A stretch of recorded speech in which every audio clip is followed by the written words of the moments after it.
नमस्ते प्रिय विद्यार्थियों। आज हम कक्षा 8वीं की पाठ्य पुस्तक वसंत के चतुर्थ पाठ दीवानों की हस्ती इस कविता का अध्ययन करेंगे। इस कविता के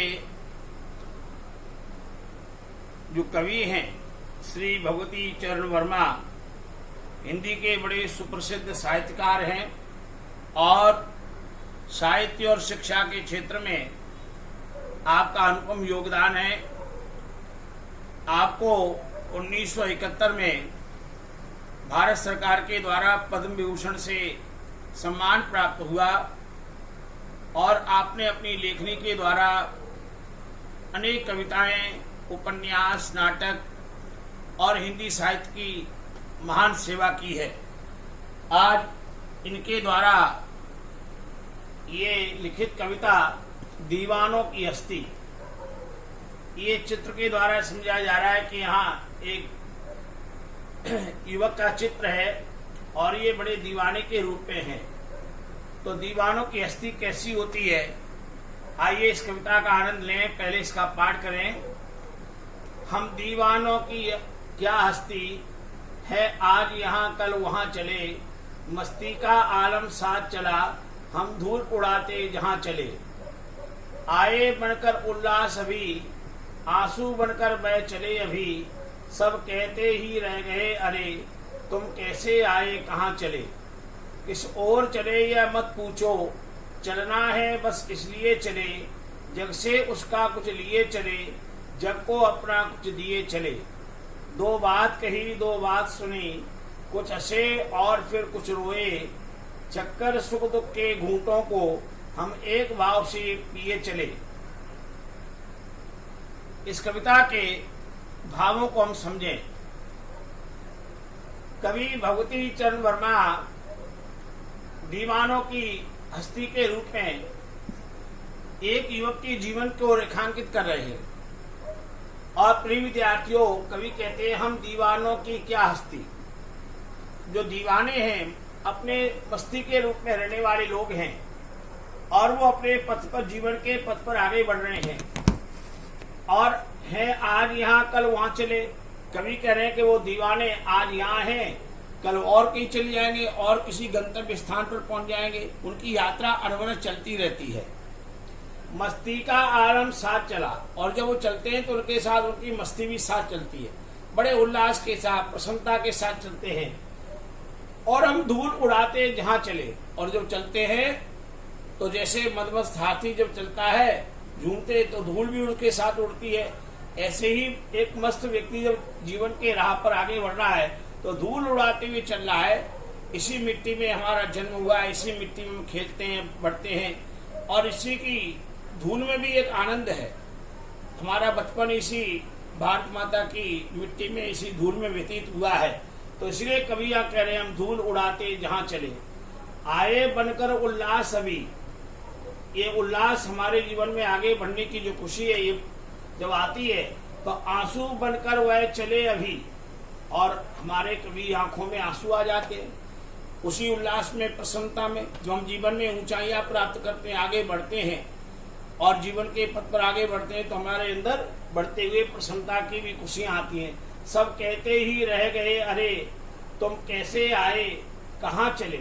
सब कहते ही रह गए, और बाद में जो कुछ लोग हैं वो कहते हैं सब कहते रह गए। क्या कहते रह गए? अरे तुम कैसे आए, अरे तुम कैसे आए थे, आने का तुम्हारा प्रयोजन क्या था, और कहां चले और चल कहां दिए। तो कवि इनके द्वारा एक प्रश्न उपस्थित कर रहा है, इसलिए आप प्रश्नवाचक उन्होंने चिन्ह लगाया कि हम किस लिए कैसे आए थे और कहां चले। हमारे आने और जाने का भी एक उद्देश्य होना चाहिए। फिर यहाँ एक प्रश्न किया किस ओर चले, और जीवन का जो चलने का पथ है, मार्ग है, वो किस ओर हमें ले जा रहा है। यह मत पूछो, चलना है बस इसलिए चले। जीवन में कभी कभी प्रश्न ही है, जीवन में चलना ही उद्देश्य है, जीवन में प्रगति के पथ पर आगे बढ़ना ही उद्देश्य है। इसलिए कवि यहाँ कहते हैं चलना है बस इसलिए चले हैं, चलना ही जीवन का उद्देश्य है। चरे वेती चरण वही मधु विद्यति। संस्कृत का कवि कहता है चलते रहो चलते रहो। चलने वाले को ही जीवन में रस और आनंद की प्राप्ति होती है। इसलिए कवि कहते हैं चलना है बस इसलिए चले, जग से उसका कुछ लिए चले। जब हम चलते हैं तो संसार से उसका कुछ लेते के चलते हैं। संसार का हमारे पर दायित्व होता है, बहुत सारी चीजें हम संसार से लेते हैं। हमसे पहले के लोगों ने संसार में बहुत कुछ चीजें दी हैं, उन चीजों का हम उपभोग और उपयोग करते हुए आगे बढ़ते हैं और जग को अपना कुछ दिए चले। हमसे पहले के लोगों ने संसार में कुछ दिया है, उसका भोग हम कर रहे हैं, और हमसे पीछे आने वाले जो पीढ़ियों के लोग हैं, हम भी कुछ ऐसा नव निर्माण करते हुए चले।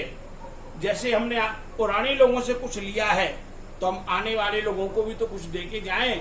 अपने जीवन की कुछ निशानी, अपने कर्तव्य, अपने जीवन में कुछ ऐसा महान कार्य करते हुए चले। इसलिए कवि कह रहे हैं जग को अपना कुछ दिए चले। इस संसार को हम भी अपना कुछ वरदान दें, अपना ज्ञान दें, अपना श्रम दें, अपनी मेहनत दें, जो जो हमारी अंदर योग्यता है अपनी योग्यता से कुछ देते हुए संसार में आगे बढ़े। और कभी कहते हैं दो बात कही दो बात सुनी। हमने संसार में अपनी कुछ बात कही है और दो बातें सुनी भी है। इस संसार में लेने और देने का व्यापार है। हम कुछ देते भी हैं, बदले में लेते भी हैं। कुछ हंसे और फिर कुछ रोए। जीवन में हंसना भी बहुत जरूरी है, हंसते हुए चले और फिर कुछ रोए। कभी कभी विषाद भी आता है, दुख भी आता है, आपत्ति आती है, विपत्ति आती है, उनमें कभी रोने के संकट भी आते हैं। तो छककर सुख दुख के घूंटों को, एक सुख दुख के जो घूंट हैं उनको छक करके हम एक भाव से पिए चले। सुख दुख को एक भाव से, सुख दुखे समय कृत्वा लाभा लाभो जया जो। भगवान कृष्ण गीता में कहते हैं सुख में दुख में, लाभ में हानि में, मान अपमान में, जय पराजय में एक भाव रखें। समत्वम योग उच्यते, समता ही योग है।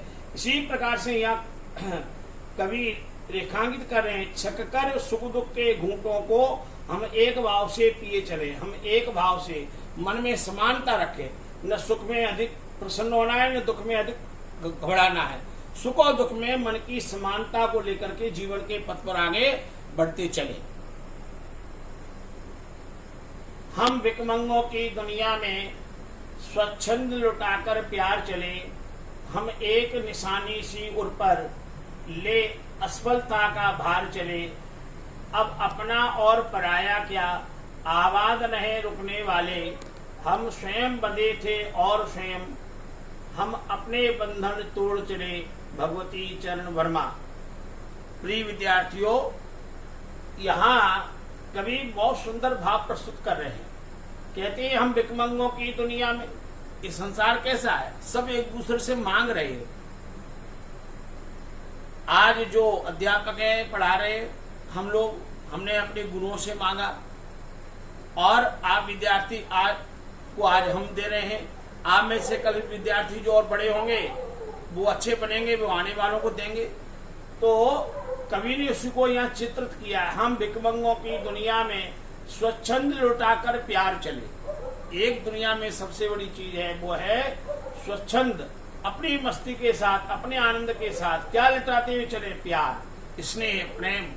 संसार में प्रेम स्नेह के लुटाते हुए जीवन के पथ पर चले और एक निशानी सी उर पर, और उर माने अपने हृदय में, अपने हृदय के अंदर एक निशानी क्या लेके चले, ले असफलता का भार चले। एक कभी कभी जीवन में असफल हो जाएं, हमें अपने आशा के अनुरूप उसके फल न मिले तो उस फलता का भी भार लेकर के चले, उसके लिए निराश नहीं होना है। और कभी कहते हैं अब अपना और पराया क्या। जीवन में जब आगे बढ़ना है तो अपना क्या है, पराया क्या है। अपने और पराये का भेद मिट जाए। ये मेरा है, ये दूसरे का, ये गणना छोटी है। अयम निजा परो वेत्ति गणना लघुचेत साम उदार चरिता नाम तो वसुधैव कुटुम्बकम। ये मेरा है, ये तुम्हारा, ये छोटे लोगों की गणना है। और उदार चरिता नाम, जो उदार चरित्र लोग हैं उनके लिए तो सारी पृथ्वी एक परिवार है। तो कभी कहते हैं अपना और पराया क्या। अपने और पराये का क्या भेद है। आबाद रहे रुकने वाले, कभी उनको भी संदेश देना चाहते हैं जो रुक गए हैं, जीवन के पथ पर आगे नहीं बढ़े हैं, जिनके जीवन में आलस्य, प्रमाद, अकर्मण्यता आ गई है और वे अपने कर्महीन होकर के अपनी गति को जिन्होंने रोक दिया है। तो रुकने वालों को भी ये कवि शुभकामनाएं दे रहे हैं, कहते तुम आबाद रहो। और हम स्वयं बने थे, हम तो स्वयं बने थे अपनी इस सफलता की सीढ़ी पर, अपने कर्तव्य की भावना के साथ स्वयं बने थे। स्वयं हम अपने बंधन तोड़ चले और स्वयं अपने ही बंधनों को तोड़ते हुए हम जीवन के पथ पर आगे चले। ऐसा बहुत सुंदर भाव इस कविता में भगवती चरण वर्मा ने प्रस्तुत किया है।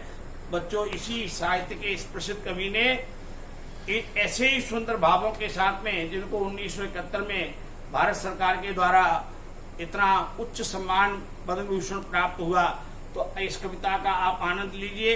इस कविता को बार बार गुनगुनाइए, इसको याद कीजिए, घर में जोर जोर से बड़ी मस्ती के साथ गाइए और घर में घूमते हुए चलते फिरते गाइए। अपने माताजी को, पिताजी को, दादी माँ को, परिवार में और जो बड़े लोग हैं उनको सुनाइए बड़ी मस्ती के साथ। आपके छोटे भाई बहन हैं तो उनको सुनाइए और मिलके गाइए। ये दीवानों की हस्ती है और हम भी जीवन में एक दीवाने बनकर के मस्ती के साथ गाएं, गुनगुनाएं और इस कविता के भावों को याद करें। और इसके साथ इसके जो प्रश्नोत्तर हैं वो मैंने आपको भेजे हैं, वहां से हिंदी की कॉपी में अच्छी तरह से प्रश्नोत्तर नोट कीजिए और इस कविता को याद कीजिए। इससे पहले भी जो पाठ एक में हमने कविता पढ़ी थी उसको भी याद करिए। जितनी कविताएं आपके पुस्तक में आती जा रही है उनको पढ़ते रहिए और साथ साथ में भारत की खोज जो पुस्तक है उसको जरूर पढ़ते रहिए। हिंदी व्याकरण भी मैंने आपको भेजा है, हिंदी व्याकरण में भी जितना है उसकी पुनरावृत्ति कीजिए। कक्षा 7वीं में भी आपने बहुत सारा हिंदी व्याकरण पढ़ा था, कॉपी में नोट कराया था।